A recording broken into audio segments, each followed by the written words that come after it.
Oke, pertama-tama kita langsung aja login dengan menggunakan nick dan password kita di SSCN.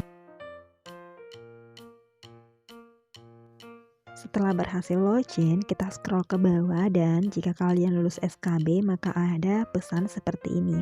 Selamat Anda lulus seleksi kompetensi bidang atau SKB. Pengisian daftar riwayat hidup dapat dilakukan pada tanggal 6 November sampai dengan 15 November 2020. Apakah Anda ingin melanjutkan pengisian daftar riwayat hidup dan pemberkasan CPNS? Jika Anda ingin melanjutkan, pastikan di sini ya. Kemudian langsung tombol silahkan klik tombol di bawah ini. Kalian langsung klik yang merah ini ya, pengisian daftar riwayat hidup. Tapi kalau misalnya kalian tidak ingin melanjutkan dan ingin mengundurkan diri, kalian pilih saja di sini tidak, maka akan muncul menu untuk mengunggah surat pengunduran diri kalian. Di sini kita langsung isi ya, baru kita lanjutkan untuk mengisi DRH. Nah, jadi data yang pertama diisi di sini adalah pengisian data perorangan, dan yang paling pertama diupload adalah pas foto yang berlatar merah ya, dan kalian harus memakai kemeja atau pakaian formal.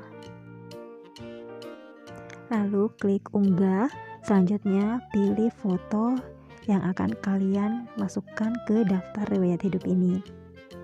Nah, setelah memilih fotonya, kalian langsung klik 2 kali aja atau memilih menu open di sudut kanan bawah ini. Nah, foto yang berhasil diunggah ke akun SSCN akan muncul peringatan seperti ini bahwa foto berhasil diunggah. Nah, selanjutnya di data perorangan ini untuk nama masih bisa diedit ya. Jadi siapa tahu ketika pendaftaran kemarin ada kesalahan ketik atau kesalahan menuliskan nama lengkap kalian, di sini masih bisa kalian edit. Kemudian gelar juga masih bisa diedit, begitupun untuk tempat lahir. Tapi perubahan tempat lahir ini hanya pada tempat lahir ijazah ya yang bisa diedit. Kalau untuk tempat lahir di KTP ini sudah terblok, jadi nggak bisa diedit sama sekali.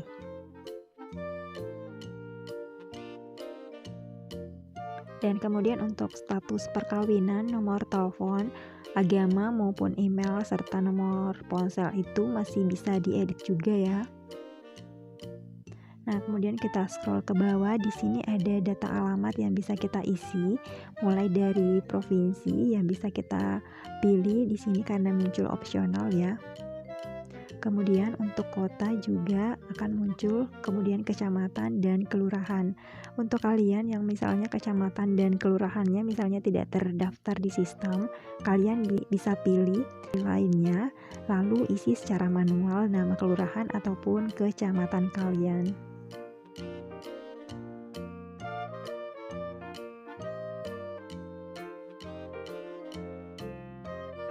Nah, jadi di sini juga ada kode pos yang diisi, kemudian ada tinggi badan, berat badan, warna rambut,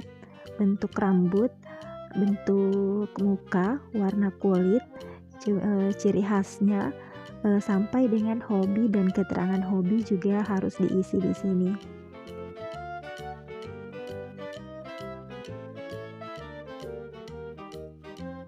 Dan setelah data perorangan diisi lengkap, kalian scroll ke bawah dan isi CAPTCHA dan klik lanjutkan. Data pendidikan yang kedua yang akan kita isi. Untuk data pendidikan ini juga sudah terisi sesuai dengan yang didaftar ketika mendaftar di SSCN. Nah, coba kita klik di sini ubah. Nah, di sini data pendidikannya masih bisa diedit. Misalnya saja tempatnya di mana, kalau belum terisi kita isi di sini, akreditasinya juga, terus pejabatnya di situ untuk S1 atau kampus namanya adalah rektor atau sesuai dengan tempat pendidikan kalian. Kemudian ada gelar depan dan lain sebagainya, terus kita simpan. Nah, sedangkan di sini untuk tambah pendidikan itu cuma bisa diisi satu tingkat di bawahnya ya. Jadi karena di sini sudah terisi S1, berarti satu tingkat di bawah S1 adalah D3 yang bisa diisi. Atau misalnya kuliah D4 ya D4.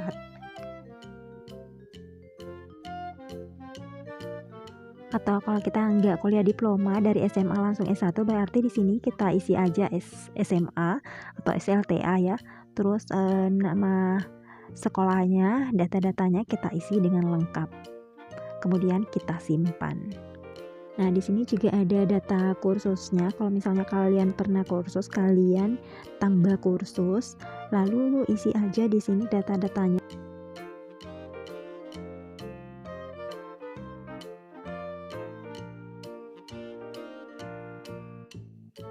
Dan setelah data kursus ini selesai kalian isi, kalian bisa langsung menekan simpan di sini. Nah, kemudian lanjutkan lagi, dan data selanjutnya adalah pekerjaan. Nah, di sini kalian isi aja sesuai dengan riwayat pekerjaan kalian. Kalau di instansi swasta, isi aja di sini swasta. Kalau misalnya instansi pemerintah, kalian bisa mengisi data-datanya juga untuk instansi pemerintah di sini. Lalu kalian tekan simpan.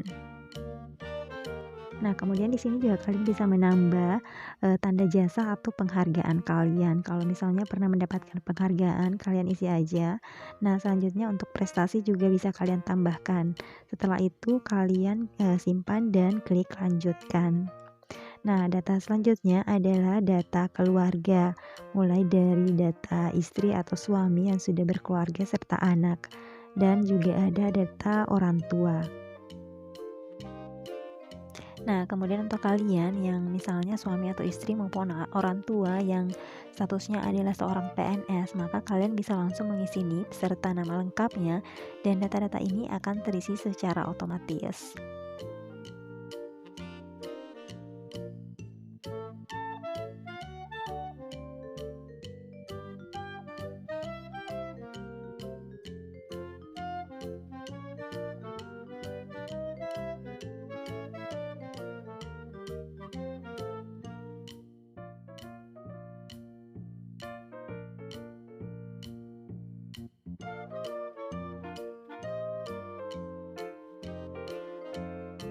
Nah, setelah terisi, kalian bisa mengklik simpan lagi dan isi data selanjutnya yang ada pada data keluarga ini.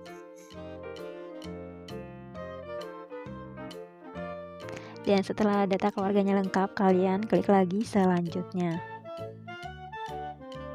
Dan berikutnya adalah data organisasi. Kalian bisa menambah pengalaman organisasi yang pernah kalian ikuti. Jadi di sini pengisiannya itu cuma tambah riwayat, lalu kalian isi data-datanya, terus kalian klik lagi simpan. Dan di data organisasi ini terdapat keterangan lain-lain yang berisi yaitu nomor SKCK, tanggal SKCK, pejabat yang bertanda tangan di SKCK, surat keterangan sehat jasmani, nomor surat, tanggal surat, nomor surat keterangan bebas narkoba, tanggal surat keterangan bebas narkoba. Jadi semua data-data surat yang diurus tersebut terdapat di sini yang harus kita isi datanya, dan pastikan datanya tersebut nomor dan tanggalnya cocok dan masih berlaku minimal 6 bulan sampai pada saat pemberkasan. Karena kalau misalnya lewat dari 6 bulan, maka otomatis dia tidak akan menyimpan di SSCN ini atau di data organisasi ini. Kemudian scroll ke bawah dan isi captanya dan klik lagi selanjutnya. Dan yang terakhir adalah unggah dokumen. Nah, di daftar riwayat hidup ini berisi bahwa silahkan cetak dan periksa daftar riwayat hidup Anda dengan cara menekan kedua tombol cetak di bawah. Anda dapat kembali ke menu sebelumnya, memperbaiki data dan mencetak kembali daftar riwayat hidup bila terdapat kesalahan sebelum mengakhiri proses pengisian DRH dengan menekan tombol akhiri proses pengisian DRH berwarna merah di bagian bawah halaman ini. Jadi di sini kalian bisa melihat kembali hasil dari pengisian data-data kalian, terus mencocokkannya lagi. Kalau misalnya ada kesalahan pada pengisian data tersebut, kalian bisa kembali ke menu tersebut, kemudian mengisi atau memperbaiki data yang salah tersebut. Dan di sini ada dua ya, yaitu cetak DRH dan juga cetak data perorangan. Data perorangan itu yang paling pertama, terus untuk DRH-nya yang selanjutnya.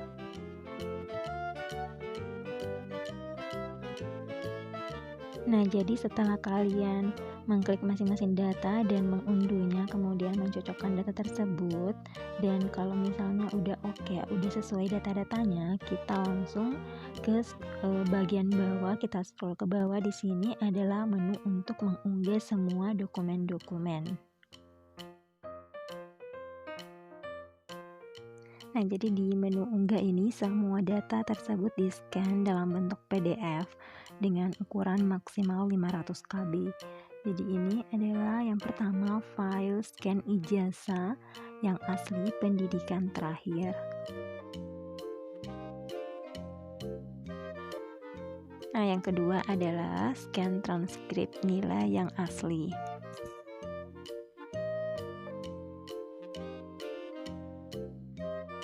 Yang ketiga adalah surat pernyataan 5 poin.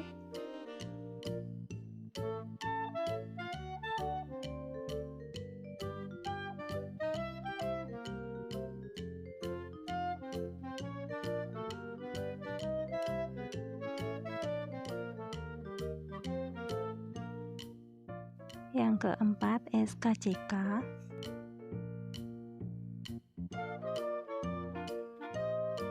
Selanjutnya, scan surat keterangan sehat jasmani dan rohani.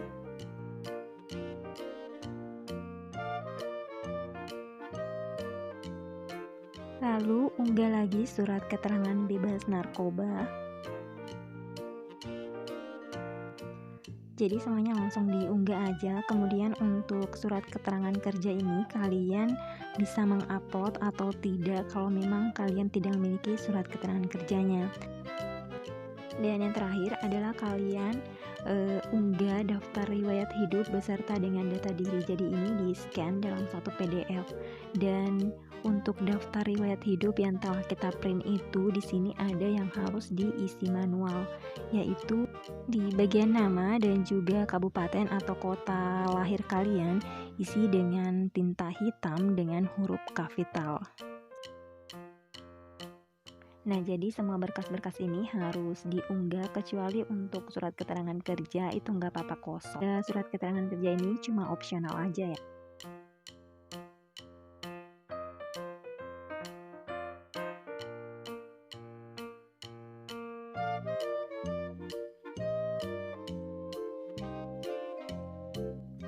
Dan setelah semua berkas kalian unggah, kita scroll ke bawah lagi dan kalian klik di sini akhiri proses pengisian DRH.